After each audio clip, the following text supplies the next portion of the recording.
fritter away your life on randomly scheduled things and on things that aren't important, don't matter, and events and weddings and tedious dinners with tedious people that you don't want to go to the extent you can bring freedom into your life, optimize for that, you'll actually be more productive. You won't just be happier, more free, you will be more productive, because then you can focus on what is in front of you, whatever the biggest problem of that day.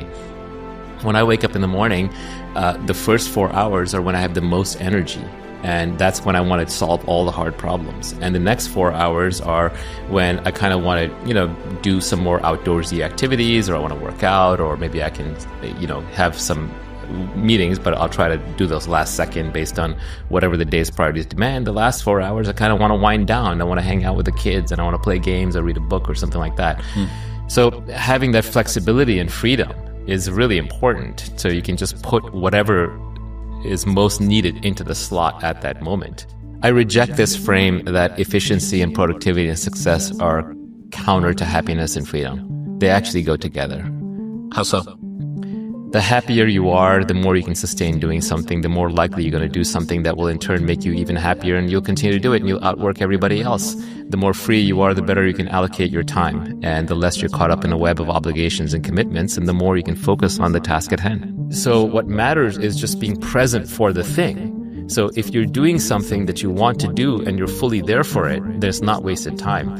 If you don't want to do it and your mind is running away from it and you're reacting against it and you're wishing you were somewhere else and you're thinking about some other thing, or you're anticipating some future thing, or regretting some past thing, or being fearful of something, then that's wasted time. That's time that's being wasted when you're not actually present for the reality in front of you. So my definition of wasted time, yes, I do want some material things in life, and there are things that have more value than others within this life, but this life is very short and bounded.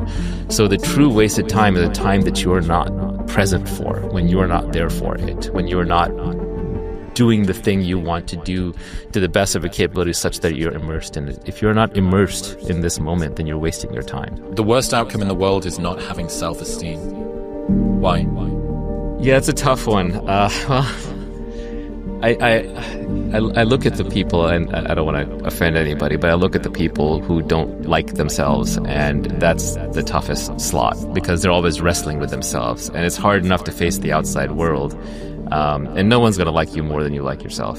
So if you're struggling with yourself, then the outside world becomes an insurmountable challenge.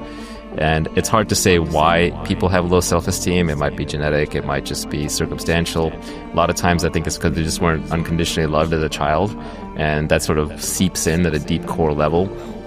But self-esteem issues can be the most limiting. To some extent, self-esteem is the reputation you have with yourself. You're watching yourself at all times. You know what you're doing, and you have your own moral code. Everyone has a different moral code. But if you don't live up to your own moral code, the same code that you hold others to, it will damage your self-esteem. So perhaps one way to build up your self-esteem is to live up to your own code very rigorously, have one, and then live up to it. Another way to raise your self-esteem might be to do things for others. If I look back on my life and what are the moments that I'm actually proud of? There's very far and few between. And it's not that often. It's not the things you would expect. It's not the material success. It's not having learned this thing or that. It's when I made a sacrifice for somebody or something that I loved. And that's when I'm actually, ironically, most proud. Now, that's through an explicit mental exercise, but I'll bet you at some level I'm recording that implicitly. So that tells me that even if I am not being loved, then the way to create love is to give love, to express love through sacrifice and through duty.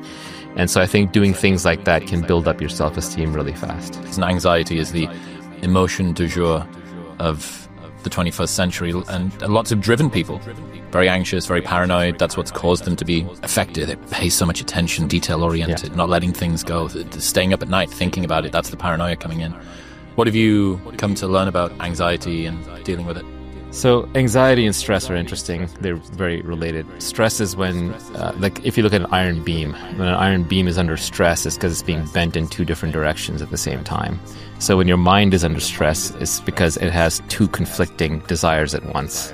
So, for example, you want to be liked, but you want to do something selfish, and you can't reconcile the two, and so you are under stress. You want to do something for somebody else. You want to do something for yourself, right? These are examples. You don't want to go to work, but you want to make money, so you're under stress, right? So you have two conflicting desires, and I think